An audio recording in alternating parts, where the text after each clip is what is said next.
तो अगर उनकी 60-65 हजार की सैलरी थी, उसमें अपने बच्चों को अमेरिका पढ़ाना, क्योंकि अमेरिका में 30 लाख से लेकर के 1 करोड़ तक का साल भर का खर्च आता है, तो इतना बड़ा खर्च कहां से निकला। इसके अलावा हमने कपिल सिब्बल साहब ने जो 1 करोड़ रुपए का फंड दिया है, इसके विरुद्ध में भी हमने ये कंप्लेन किया है कि भाई आरसीएम में वकील फीस अगर देता है और दूसरे वकील को फीस देता है, तो एज ए जो वकील पे कर रहा है वो वकील एज ए क्लाइंट होता है। 1 करोड़ का जो फंड दे रहे हैं उसके विरुद्ध में हमने सीबीआईसी को भी लिखा है कि आरसीएम के तहत कपिल सिब्बल साहब से 1 करोड़ का जो फंड इन्होंने डोनेट किया है या जो फीस दी है, तो उसके ऊपर 1 करोड़ पे 18 लाख रुपए इनसे जीएसटी लिया जाए। सीजेपी पे हमने ये शिकायत की है कि ये पहली बात तो सीजेपी जो है कॉकरोच जनता पार्टी, जो ये अपने आप को जनता पार्टी लिखते हैं, पार्टी के हिसाब से ये जिस तरह से बिहेव कर रहे हैं कि हम प्रोटेस्ट कर रहे हैं, हम प्रेस कॉन्फ्रेंस कर रहे हैं, एक राजनीतिक दल की तरफ बिहेव कर रहे हैं। 1 करोड़ का फंड, विदेश में पढ़ाई, रिटायर कर्मचारी पिता और अब जांच की मांग। सियासत में आज सबसे बड़ा सवाल सिर्फ सीजेपी पर नहीं बल्कि उनके पैसों पर उठ रहा है। सूरत से उठी एक शिकायत ने दिल्ली तक हलचल मचा दी है। आरटीआई एक्टिविस्ट ने चुनाव आयोग और इनकम टैक्स विभाग को पत्र लिखकर पूछा है, आखिर अभिजीत दीपके की अमेरिका में पढ़ाई का खर्च आया कहां से। और इसी के साथ एक और बड़ा सवाल, कपिल सिब्बल की ओर से घोषित 1 करोड़ रुपए की लीगल फंड की भी जांच होनी चाहिए या नहीं। यानी अब लड़ाई सड़कों से निकलकर दस्तावेजों, फंडिंग और वित्तीय जांच तक पहुंच गई है। सूरत के आरटीआई एक्टिविस्ट अमित तिवारी ने सीजेपी की फंडिंग को लेकर सवाल उठाए हैं। कपिल सिब्बल के 1 करोड़ रुपए के फंड वाले ऐलान के साथ साथ कई मुद्दों पर उन्होंने सवाल उठाए। सुनिए उनका पूरा बयान। जैसे कि मैंने अलग अलग जगह पे 3 अलग अलग जगह पे शिकायत की है, जैसे कि सीजेपी के विरुद्ध में एक ईसीआई में कंप्लेन की है, और कपिल सिब्बल साहब ने जो 1 करोड़ का फंड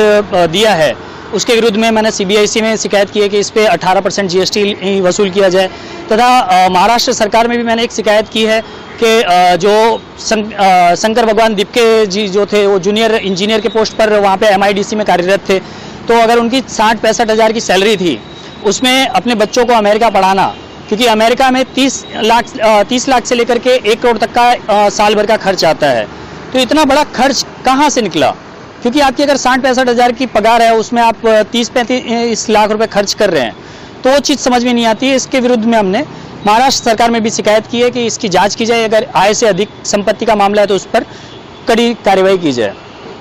जो सीजेपी पर क्या शिकायत की है और कपिल सिब्बल साहब पर क्या शिकायत? सीजेपी पे हमने ये शिकायत की है कि ये पहली बात तो सीजेपी जो है कॉकरोच जनता पार्टी, जो ये अपने आप को जनता पार्टी लिखते हैं, पार्टी के हिसाब से ये जिस तरह से बिहेव कर रहे हैं कि हम प्रोटेस्ट कर रहे हैं, हम प्रेस कॉन्फ्रेंस कर रहे हैं, एक राजनीतिक दल की तरफ बिहेव कर रहे हैं। तो जब अगर आप राजनीतिक दल की तरह बिहेव कर रहे हैं तो आप चंदा लेते हैं, और अगर नॉन रजिस्टर्ड पर्सन हैं और आप चंदा लेते हैं तो रिप्रेजेंटेटिव एक्ट 1951 के धारा 29A के तहत आपको पहली बात तो रजिस्टर्ड होना पड़ता है। आपका जो भी चंदा और बाकी चीज़ें हैं वो आपको ईसीआई को देना होता है। तो उसके विरुद्ध में हमने शिकायत की है कि ये रिप्रेजेंटेटिव एक्ट के हिसाब से ये रजिस्टर्ड नहीं है, और 1 करोड़ का फंड जो ये ले रहे हैं ये अवैध है। इसके विरुद्ध में शिकायत दर्ज की है, इसके विरुद्ध एक्शन लिया जाए, ईसीआई से हमारी ये निवेदन है।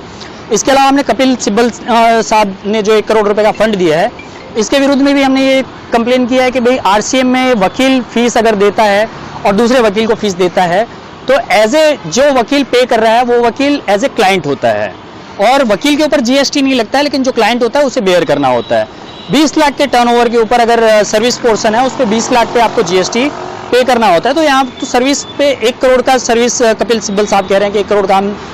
इसमें फंड रिलीज कर रहे हैं, फंड दे रहे हैं। तो 1 करोड़ का जो फंड दे रहे हैं उसके विरुद्ध में हमने सीबीआईसी को भी लिखा है कि आरसीएम के तहत कपिल सिब्बल साहब से 1 करोड़ का जो फंड इन्होंने डोनेट किया है या जो फीस दी है, तो उसके ऊपर 1 करोड़ पे 18 लाख रुपए इनसे जीएसटी लिया जाए। शिकायत करने के पीछे की क्या वजह है? शिकायत करने के पीछे की वजह ये थी कि हमारे देश की जो सभ्यता है, हम कभी भी हमारे बुजुर्गों का बहुत मान सम्मान करते हैं।